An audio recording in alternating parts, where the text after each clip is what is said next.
What is up, guys? Today we're going to be talking about the GTI. Why did I buy the car and what I'm going to be doing to it in the future. And just so we'll catch you at the end. First we're going to show you around the car.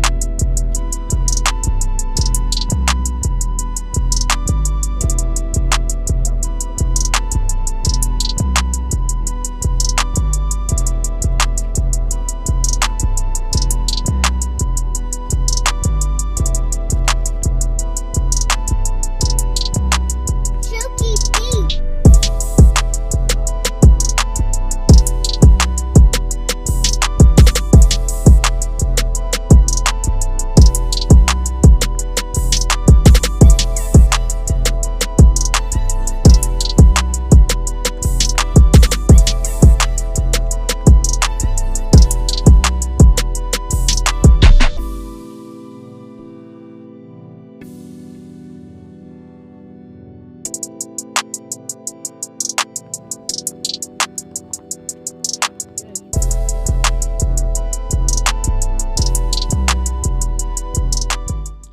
Alright guys, so I picked up this car a few weeks ago.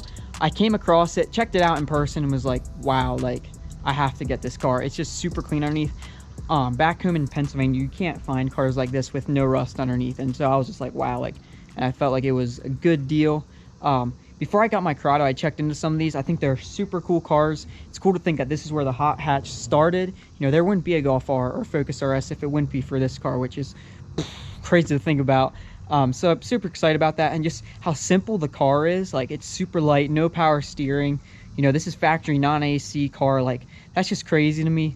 And just, yeah, working on it, like, yeah, it's totally different than anything I'm used to. It's older than anything I've ever worked on, so really excited about that.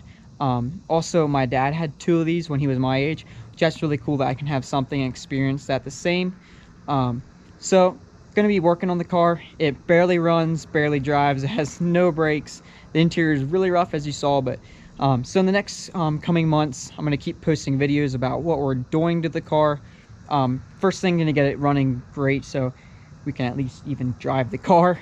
Then we're gonna get the interior fixed up, which I have a ton of parts for. So pretty much it's just gonna be cleaning, putting everything back together. So super excited about that. I just wanted a great car that can just have fun in the mountains, even though it's not fast, but just a good handling car. Right now the car is super OEM, which normally I'm like slam it, put cool wheels on it, and do a bunch of work. But I'm actually thinking it's really cool OEM like this. So for now it's gonna stay that way. I would like to at least lower a little bit. So yeah, we'll see what happens in the next few months. Can't wait to show you guys more of the car. So check back in for some more Mark 1 fun. Thanks for watching. Catch you guys later.